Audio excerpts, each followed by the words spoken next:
Where have all the Lakers gone? You've gone inside to keep others safe.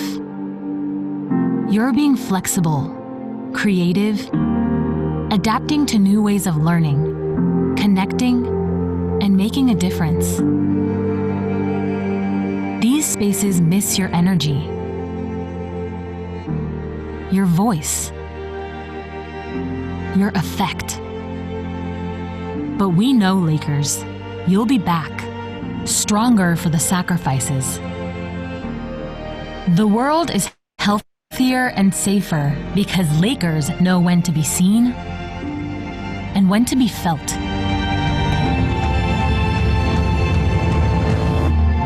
The world is better because of your Laker effect.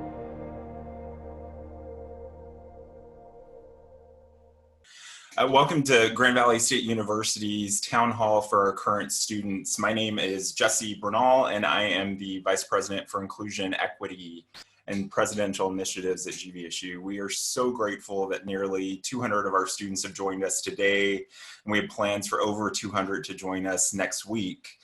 We have missed being with you, but hope you are all staying healthy and safe. Today's town hall is a part of a series of town halls President Mantella is hosting for all our campus stakeholders, including your parents, guardians, and other supporters who we spoke with earlier this week. Next week, again, there will be another opportunity for students who were unable to join today, so I encourage you to invite your peers to hear from our president and other senior leaders next week as they are able. We received many questions from folks through the registration process, and we'll be answering as many as we can in some opening comments as well as throughout our time together. For those we do not get to or that were really specific or individual circumstances, we will provide individual responses and a group follow-up email to all of those who registered. That email will also contain a video recording and an audio recording of this session in case you missed something or would like to hear it again or share it with friends, as well as contact information in case we did not get to a question that you would have hoped we had answered. To quickly orient you to Zoom, at the bottom of your screen, you will see two options, and there are two ways that you can communicate with us during this next hour. There's a Q&A box where you are encouraged to ask additional questions. There's also an open chat box where you can submit comments, ask for clarification, or provide additional information to the panelists. We'll be responding to some questions live and others through typed responses that everyone will have access to in both of these places. Again, the Q&A box and the chat box. I'd like to now introduce our university leadership who have joined us this morning. I'll begin with our Provost and Executive Vice President for Academic and Student Affairs, Professor Maria Cimitili, Vice President for Finance and Administration, CFO, and Treasurer to the Board of Trustees, Dr. Greg Saniol, Vice President for University Relations and Secretary to the Board of Trustees, Matt McLogan, Vice President for Enrollment Development, Lynn Blue, who many of you know as Chick, Vice President for University Development, Karen Loth, our Vice Provost and Dean of Students, Dr. Lauren Rollman, Associate Vice President for Academic Affairs, Professor Suzanne Bennett, and our Associate Vice President for Financial Aid and Scholarships, Michelle Rhodes. And finally, I will introduce and turn it over to our President, President Philomena Mantella. Thank you very much. And good afternoon, everyone. It's so great to be online with you and being able to chat back and forth more directly with you. That was the first time I saw that wonderful video as it was played for you all. And if you are like me, I was both moved and inspired with our Laker community and saddened that you're not here filling our halls and campuses. So I can't wait till you get back and join us in our traditional way, but I'm so proud of the way you have continued to join us virtually. So thank you, Lakers, for your flexibility. You have been amazing. I also want to acknowledge that although I'm alone, I'm wearing my GVSU and continue to rock the brand as I walk around my house and my building. And you can see that I am branded with my GVSU mask, which can easily turn into a headband after the crisis. So I hope you're all staying safe staying home and listening to the advice that'll keep you well, because that is our first priority, keeping our community well and safe during this very, very difficult and totally unprecedented period. So thank you, and please follow the guidance. I want to start with inviting you through the course of this to tell us ways that we can communicate effectively with you over the course of this period where we're connected as a virtual community.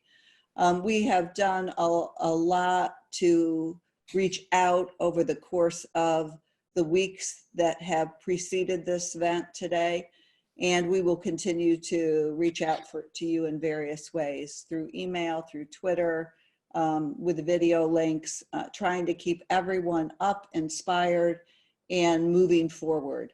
We don't want anything to disrupt your learning. We have to, I think, address this period of our lives, controlling what we can control, trying to get our environments in a place where we can focus on what's important, not only for today, but for our future. So I urge you to stay with us, stay together, and stay supported through this. We invite ideas about additional communications, things you would like to know more about, and we hope to touch on a number of those today. First, let me just review, as a way of level setting, what the last couple of weeks, I can talk, I really can, what the last couple of weeks have been like for us as a university community. As you well know, because so many of you were touched by this, we had to step down our face-to-face activity, and we had to be sure that you had the tools in order to continue learning virtually, which first and foremost meant to get our faculty ready to be online, to be sure our systems could handle the load, to address deficiencies that you may have in the devices you had available to you, and be sure we could loan those or make those available, and to try to do all of that with as much foresight and planning to give you as much notice as we were afforded. And unfortunately, this is the kind of onset of a disease that didn't allow a lot of foresight to some of those decisions. But we did our best effort to be sure that when we knew what was right for our community, that you knew what was right. We also issued very quickly the refunds on room, board, and parking, so that students would have cash in their hand at a very difficult time for them. We moved quickly and aggressively to set up hardship funds, both by diverting institutional resources that we could divert, and by putting a call out to our alumni, supporters, and friends to bring resources that we could deploy. And so we have been able to address many concerns of students who are having hardships. We have been able to address the loss of part-time work on our campuses. And I would ask you that if you are sitting with a set of complex circumstances, and so many of these are right now, that you bring them forward to the financial aid office if they're economic, to your dean if they're academic, so that we know how to interact with you and support you in the very best way while you're away from us. We have made the decision to keep spring an online and virtual remote learning process. And we felt that was in the best interest, even though the dates for which the stay-at-home order have been moving.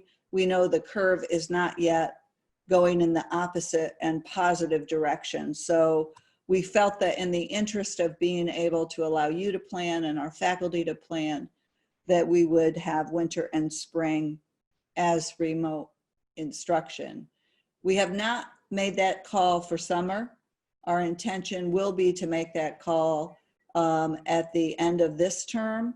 So again, we afford you the opportunity. We are very hopeful to be able to do all or some of summer in person.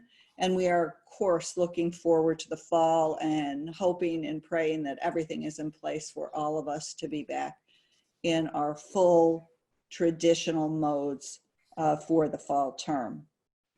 We're very deeply grateful. Again, I probably will say this 3, 4, 5 times over the course of this broadcast, how grateful we are for your flexibility, because we know that you, just as I, did not have the choice to move. And that's always very difficult. And as Lakers, you have been gracious, supportive, understanding, courteous, and kind. And so I thank you for that.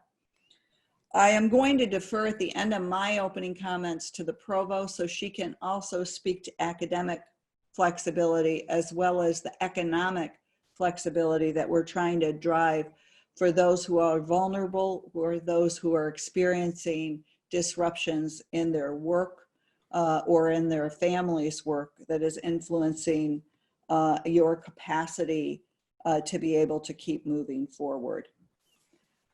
So I think with that, I'll turn it over to one more comment. You will get an outreach from a member of our community over the course of the next couple weeks. And the purpose of that is to do everything possible we can to be sure we understand your personal circumstances, where you're at, and anything we can do to help support you. So please pick up those phones as they come from the Grand Valley number. And we're excited to have a conversation on your circumstances as well as ours as a community. With that, I'll turn it over to the provost. Thank you, everyone. Thanks for being here. I know your schedules are very, very busy. And so we really appreciate you taking time out to talk with us and to allow us to answer the questions that you have. From the academic standpoint, I'm going to let my colleague, Vice Provost Ruhlman, talk about student affairs.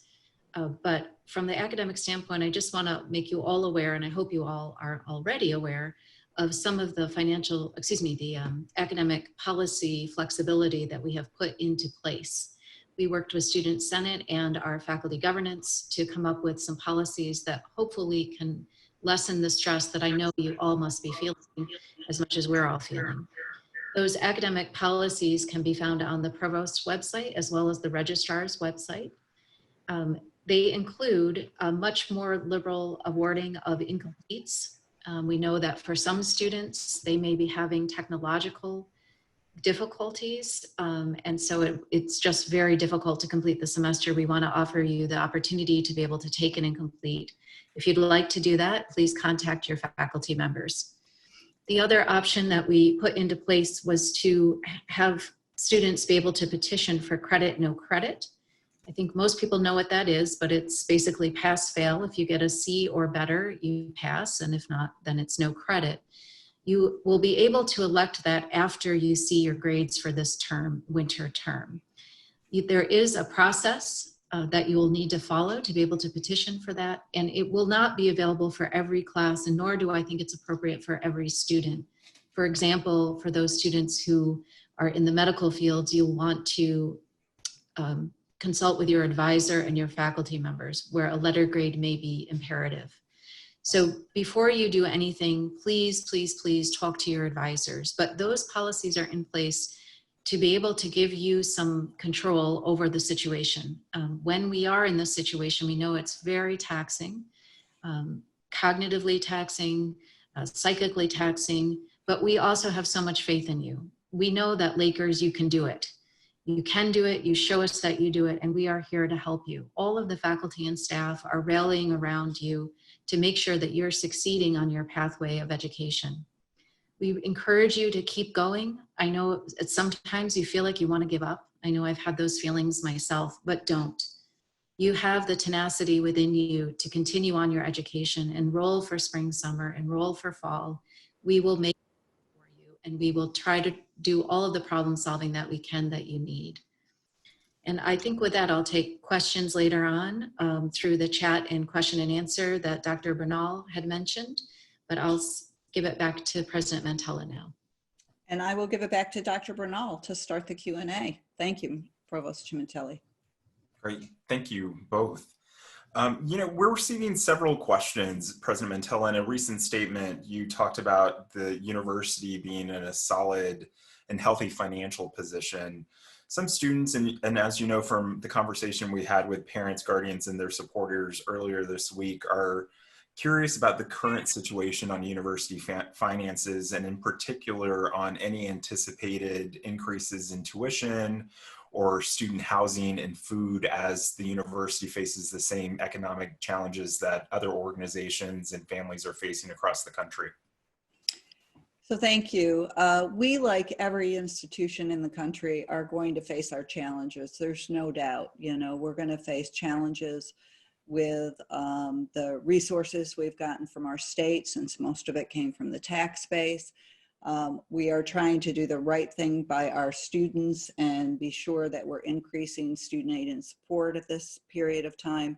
But we are so fortunate that this institution has been very well and thoughtfully managed and is in a sound financial position to ride through a disruption as long as we make good decisions through this period of time. So let me throw it to our Vice President for Finance and Administration to just add a little more color to that. Sure thing. Thank you, President Mantella. The university is in very sound financial shape. Within the current year budget, we have budgeted for a contingency, which will certainly help to offset the impact that we faced from the loss of revenue associated with the refunds for housing and dining and parking. So we're well positioned to do that. Similarly, there is potential for some federal relief. I've got a team put together that's looking at that to make sure that we tap into all those resources that become available, both for students and for the university itself. Moving forward into the next year, there is a lot of uncertainty and ambiguity as we're developing our budget for the fiscal year that starts on July 1st.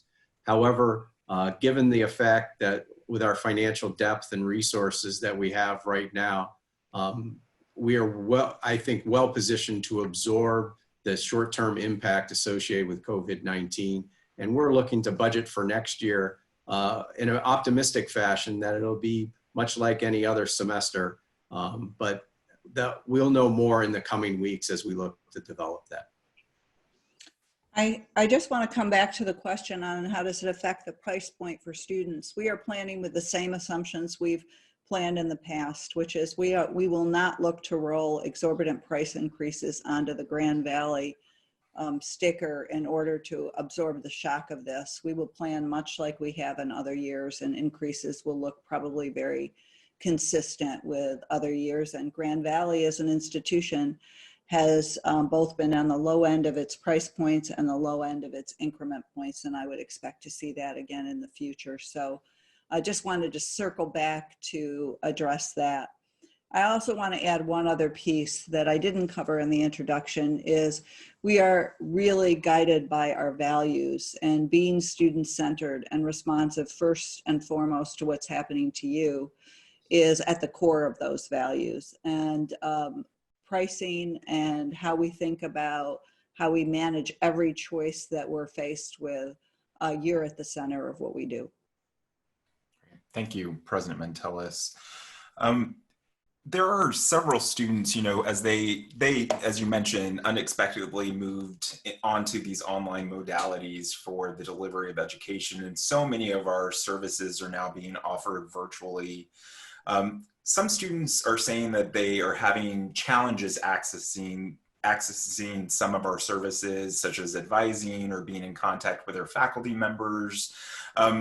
So some advice for these students on how they might get the services that they need so that they have a successful semester or close to this semester, and what are some of those opportunities for remote services in the Career Center or Counseling Center or advising and tutoring centers that are currently up in operation that our students should know about? Great, thank you. First of all of our services are operating fully and remotely. So all of them are maintaining the kinds of office hours and supports that you would find if you were physically on our campus. And our workforce is focused on serving and supporting you in the way that we would do if you were here with us. So just want to be sure you know that.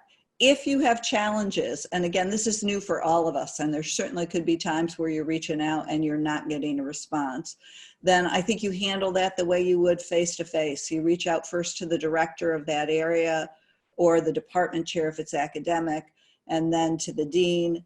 And I can tell you, I heard the provost say this to parents and supporters. If there is any concern at all, reach out to her office, my office, any one of the senior team members will also run interference, because everybody has family disruptions. Many of our faculty and staff have kids at home and they're trying to balance. I can tell you at the center of their concern is you as well as their family and personal circumstances. They're not putting one in front of the other.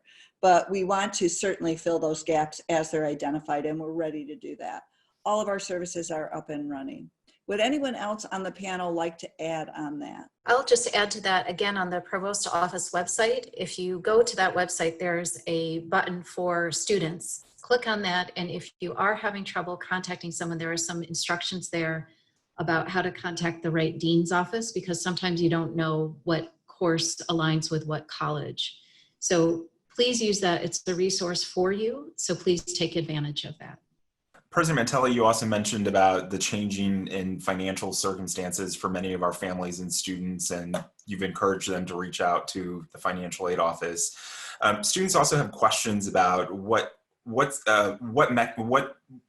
things the university may be considering in terms of changes to scholarship requirements, given that students may have lower than usual grades or more non-credit grades for this winter semester, particularly for merit-based scholarships. And a similar but a different question also, our students are hearing about the federal financial aid stimulus package and are curious about whether or not those resources are going to be utilized or in what ways those resources may be utilized, and if some of these students may be able to benefit from some of those resources. Yeah, the federal stimulus package that was recently announced has a portion of resources going directly to students, and will be trying to address the hardships that students have identified. So if you have a situation, please identify it. We're not going to know that you're out there, and we're looking to really focus the funds on the students who have been impacted and have needs or had unanticipated circumstances, loss of jobs in their family, et cetera. So please reach out. That's going to be critically important. We also have made some changes in our scholarship guidelines and our practices to be sure we can absorb and provide the flexibility necessary. And I'm going to turn it over to AVP Rhodes to just review what those are. For those of you who do have merit scholarships, we have made some updated renewal requirements. You would have all received an email about that as well. So once again, the only thing we're really requiring is that you're making progress towards your degree here at Grand Valley. There are no GPA renewal criteria. And we would encourage you to reach out about your individual circumstances to our office at any point, and we can gladly review those for you. Our staff is all working remotely, but we're very responsive to emails or phone calls. And the same thing if you're facing any additional hardships like the president mentioned and others mentioned, please, once again, we don't want to make any assumptions about your circumstances, but we would really like to hear from you. And if you really need help, we are there to serve you and to do whatever we can during this time, whether it's for winter or spring, summer, or even going into fall. We will be posting things on our website, and pay more attention to your email as well for different things that we might need or how we can help. So thank you. Great. So, we have a number of students who are close to graduating and were planning to graduate in April, or are planning to graduate or finish their degree requirements in April. So there are three questions, and I'll repeat these, but let me sort of lay out the three themes of questions that students who are seniors or who are now completing their degree requirements have related to finishing up their degrees.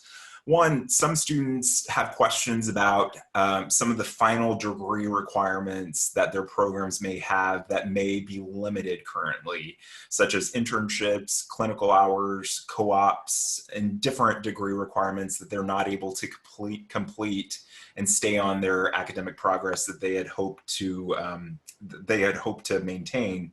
And then two additional questions, and again, I'll repeat these, around plans for commencement. as well as plans for the university in supporting students who are currently graduating and entering a very dynamic economic situation where they may be jobless. What is the university commitment to providing sustained support with career services after graduation? Thank you. So why don't we take them sequentially? So let's start with the final degree requirements question and ask the provost to address that. And then we'll come back to the next one. Thank you. I know we've had a lot of questions about this. As you know, we're following the guidance of the governor and the CDC. And so health is first for our entire community, and we're all part of that community. For individual students, I would again recommend they speak with their advisors. We're trying to be as flexible as possible with those degree requirements. We want you to succeed. We want you to graduate. For some disciplines, you will have to come back and take a clinical. For others, we are figuring out how to get your internship experience either waived or have a substitute for that. So it really is individually based. Please, please, please talk to your faculty and the advisors so you know what the path is for you. Thank you. On the commencement, we met on that again today, and we think we have a plan. It was really important for us to survey some students, and we took a poll of about 400 seniors. Perhaps some of you are in that poll to see what you desire. I could tell you two things. We will absolutely have a celebration, and we will also mark the moment that you pass the commencement that we have to mark virtually. So it will be a both and we're putting those plans together. Watch for a video from me early next week, and it'll lay out everything that's coming on commencement. I hope that you'll be very happy with what we've been able to come together and provide. We're thinking about this as doubling down on you, and because we know it's been a disappointment not to just be able to proceed in the traditional fashion. So excited to share that with you. Dean Roman, anything more you'd like to add at this time? On commencement? Yes. No, that's great. I can add a little bit on the career stuff if you'd like. That would be fabulous. If you can go right on to the job market question. Great. So hi, everybody. Hi, students. Let me mention a couple of things. First of all, I think the word that Vice President Bernal used was dynamic. That's a good word. Things are changing daily, as we know, but our Career Center is being very proactive. They are doing several things that I hope is helpful. One is they're calling employers rather than waiting to hear from employers to find out any forecasting they can do for internships and experiences, experiential learning, and careers.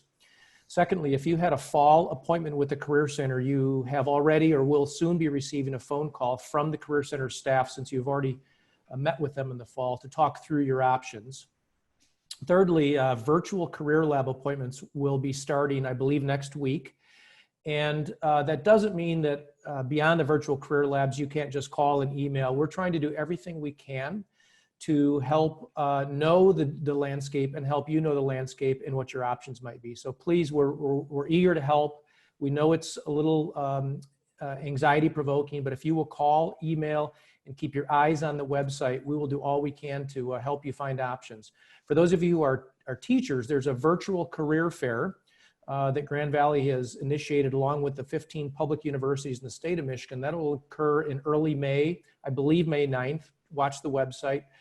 But some of those other virtual career opportunities will be announced very soon as well. You know, some of the additional questions that students are curious about in terms of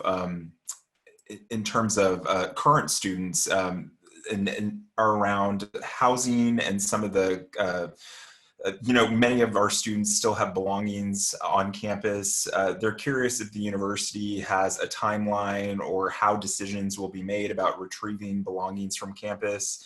And also for some of our students who live off campus, who may be struggling to talk with their landlords about flexibility in leases and paying rent, as they may be struggling, if there's any advice for those students in working with our off-campus partners. I'll just start and say on the off-campus component, we have written and communicated with all of our landlords, our larger landlords, to urge flexibility and to work with you in the way the university has worked with you on plans. I will just, again, double click on the issue of if you've got a hardship, you got to get to financial aid, so we know and can be aware of it, whether it's our funds or federal funds or it's accommodation for later payment. So if it comes in the form of university charges, then we'll work with you. But if it also comes in the form of other experiences, we'll work with you as well. I'd like to turn to Dean Rollman to go talk a little bit more about the process. If you're having problems with contacting and arranging with an off-campus landlord, or what you do if you about getting stuff on campus. Yeah, let me say about the off-campus. We have contact with off-campus landlords. If you have difficulty, we'd be certainly eager to try to help. To be very honest, it would be difficult. We're not in a position to force landlords to make decisions, but the president has done a nice job encouraging our off-campus landlords to be as flexible as possible with tenants, and we appreciate that. With regard to on-campus housing, we are subject to the state of Michigan's, the governor's order for restricting travel. And so that goes through April 30th. Your belongings are safe. If you have left belongings here, they are secure and safe. We're not touching them, we're leaving them. We're encouraging you or discouraging you, let's say, to come back and retrieve anything. We have some students who've stayed on campus. We're caring for those students and checking in on them. Everybody else's belongings are safe. We're developing plans now for the governor's order to lift, at which point we will issue instructions and directions and guidance about how to come retrieve those things. It'll be our goal to preserve health and safety for you, your supporters, families, as well as our staff in that plan, and also some flexibility so that we have enough time for you to make the plans to come back and get those things. So stay tuned. We are working on those plans now that we know the governor's order goes through April 30th, and we'll be in touch with you very soon about that. Great, thank you. And I'll just recognize that we have some very specific questions in the Q&A around specific programs and program requirements. We'll be responding to those individually since they are very specific and individualized, or pointing you into the right direction and to be able to speak with the appropriate advisor or folks in the provost office to help you navigate some of your specific circumstances. So just want to recognize that, let you know, we're not ignoring those questions. We will come to them and are trying to answer more questions that are general so that all of our community has good information that they can share with their peers and colleagues. Some questions and around the academic flexibility policies, and in particular, we have a number of graduate students on this call and Zoom call. I'm curious about some of the issues that graduate students are raising around submitting final projects and their internships, and whether they should be planning for things over the summer that are parts of their program. Direction and advice for our graduate students. I would say that the same advice is true for all students, regardless of what year you are, if you're an undergraduate or graduate. Get in touch with your faculty members, because especially at the graduate level, your program is so individualized. Please talk to your faculty advisor and find out how you can progress as quickly and as soon as possible. We are all in the same boat in that we can't come onto campus. So we have to figure out how to be as flexible as possible for theses and experiments, things like that. It really will be individualized. And again, for those health profession graduate programs, as you know, we had to pull all of the students out of clinical locations out of an abundance of caution and safety. We don't want anyone to get the virus or transmit the virus. And so working with your advising staff and faculty advisors in the health professions in particular is very, very important. And Provost Chimintilli, I think this question is directly for you too. It's around some of the credit, no credit options that are being offered to students currently. Students are curious as to why some departments and colleges are not allowing credit and no credit, and others are. If you could offer any insight into that. Sure, absolutely. So as I mentioned earlier, we tried to provide as much flexibility as possible working with Student Senate and faculty governance on this. However, there are some areas where credit, no credit is really not in the best interest of students. And so the process that we put in place was for a student to petition for that, working with the advising staff and the faculty members, so that the students could make a decision that was right for them. As an example, the nursing students, they're not taking advantage of credit, no credit, because those courses that they take have to be graded so that they can progress in their nursing career. So it really is program specific, and it's not a blanket credit, no credit for all. So again, I know I sound a little bit like a broken record, but you do need to speak to your individual advisor. The reason that there is difference across the university is because programs have different needs across the university. All of our tutoring services are still available. All of our student support is still available, either through the Dean of Students office or through the Student Academic Success Center. So please know those things are still in place. Great. So questions now about safety. Let me begin with some questions that folks have on safety around technology. Lots of students are receiving what they believe to be phishing attempts and spoof attempts via email, are receiving calls from numbers that aren't 616 numbers claiming to be Grand Valley affiliates. Advice to our students who may be interacting with people who don't have the best intentions of our community in mind? And are there other numbers or other entities that aren't directly associated with the university that may be in contact with students that they can deem as safe in these situations? Boy, that's a great question, and the first time we've gotten that question, so thank you for that. I think the first thing to do is to be sure you're reporting those incidents as they occur, so we can look for patterns and, you know, identify what the right action is to be sure that they are prevented from a future attempt or a future issue arising. But I am going to turn to Vice President Blue and see if she has additional advice on how it should be reported or the actions that they should take.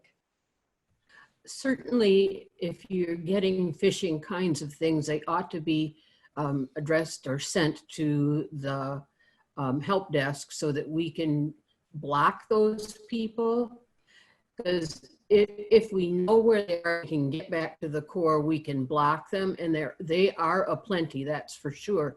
So if you could forward them to the help desk, that would be absolutely wonderful. If you have questions regarding some piece of email, call the help desk. They're available and they can help you figure out if what's in front of you is real or it's a scam. The other question around sort of health and safety, you know, as students and as we are all hearing different information on how long the pandemic will go and whether there will be upsurges in the future around the pandemic, our students are curious about measures the university is planning for now as we ramp back up to on-campus experiences, on-campus learning, on-campus work to ensure that we have the right health and safety protocols in place, as well as the cleanliness and sanitation of our facilities, including housing facilities. Yeah, let me start in a general way, which is whenever you're forced into work by necessity, usually there's a great deal of learning and there's a great deal of agility to be gained, whether you're talking about remote or online learning, and how do we continue to step up the quality of the platforms, the minimize disruptions, all of those kinds of things, or whether you're talking about health and safety protocols on our campuses. So we are taking every advantage of the learning from this to be more agile should we have another circumstance to be able to be required to manage. So that's on a macro basis. I will turn to VP Sanyal to go a little deeper on the health, safety, security, cleaning protocols. Sure thing. Thank you, President Mantella. Yes, like the President indicated, we're learning a lot through this. We have plenty of supplies to transition back to face-to-face in the fall or earlier, as the case may be. We have an incident management team that has been working since January, preparing the university to deal with this crisis. We have very high cleaning standards. We had very high cleaning standards before this began. We've actually upped that in the interim with greater focuses on flat surfaces, doorknobs, things like that, to do everything we can, and more frequent cleaning. As we come back and until we're completely clear of the virus, which may take some time, we will make sure that the university is a safe and clean as we can possibly make it for everybody, everywhere, throughout. Again, we have the resources, we have the supplies, and we have the staff to make that happen, to make it a safe and comfortable place for everybody to learn.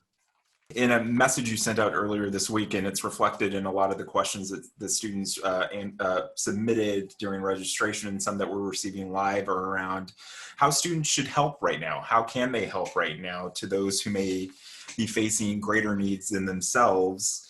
And also some optimistic questions about, President Mantella, what do you think, how do you think this current crisis will make Grand Valley stronger as a community and a family moving forward? And specifically, what can we do right now as students when we are home to help the greater good? Well, thank you so much for that question. And it's just, it really fills me full of Laker pride to hear the question coming from our students right now while you're experiencing your own disruptions. One of the reasons we put out the call for people to participate in a volunteer network, because a lot of our Lakers want to do more, whatever they can, whether it's sewing masks or whether it is FaceTiming with a senior citizen.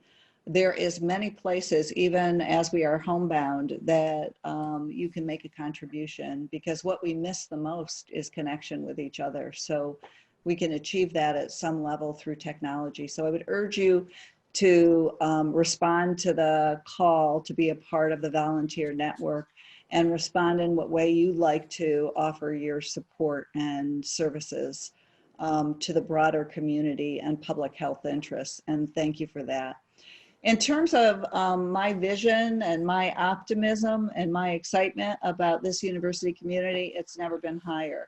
I think that through periods like this in our lifetime, and there's never been one quite like this, but we certainly have suffered through recessions and other periods of illness and other periods in which vulnerable communities have been deeply impacted, or regional communities deeply impacted. And to me, those are periods where the call for our mission in education to produce talent, to produce the best and the brightest to help our country thrive, and to be able to have the science to solve the issues ahead of us, to be able to have the technological advancements in our hands to advance our thinking and to advance and accelerate opportunities when there is a discovery. So I'm inspired in the moment to ask us to reach higher together, to continue to be bold, and to continue to look for ways that Grand Valley can not only ride through this disruption, but actually lead in the recovery. And education will be a part of that. Many of the things we saw, in this pandemic, if I were to reflect on some of the commitments I've talked about this university making, it just means that those commitments are even more important because the stakes are even higher. Those commitments are the quality of our digital learning. You as students have always wanted a certain amount of online learning. I'm not sure you want this much online learning, but you've wanted access to be able to do your jobs or pick up your requirement. And this is helping us kick up the caliber of what we're doing over distance. Integrated work and learning, more internships, more experiences of different kinds, where if we don't have our employers at the same level in a recession, that we have projects and consultancies and opportunities that fill the void of experience and fill the void of resources. So it has increased our urgency as a university community. It's increased our commitment, and we understand that the stakes are high. I would ask you to have the same resolve about your own learning. Don't let anything disrupt it. It is so important to your future and your families and your communities and your nation. So it seems like we've answered all of the questions that students submitted prior to registration or during registration, and we have no questions in the queue right now. Before I turn it over to the president for final remarks and final comments, I just want to open it up to the rest of the panelists in case you have things that maybe we didn't touch on or that you'd like to share with our students at this time. I mean, I think first and foremost is to continue to be well, be safe, follow the advice. If any of you over the course of your lives have been impacted by a health concern, you know it's hard to do anything else if your health is suffering. So first and foremost, we will continue to be guided and driven to keep you safe and keep you well. I think the second thing is that everything that we say today is in interest of bringing you as much information as quickly as we can and as honestly as we can. So I can't tell you that circumstances won't change and that we may have to edit or modify some of what we've said today. But it's our best thinking in the moment, and we want you to know that, and we trust you with that. And the last thing I would say was the thing that I said before Vice President Brunel threw the mic back to me, and that is, don't let anything interrupt your learning plans. We need you. And thank you for being with us today.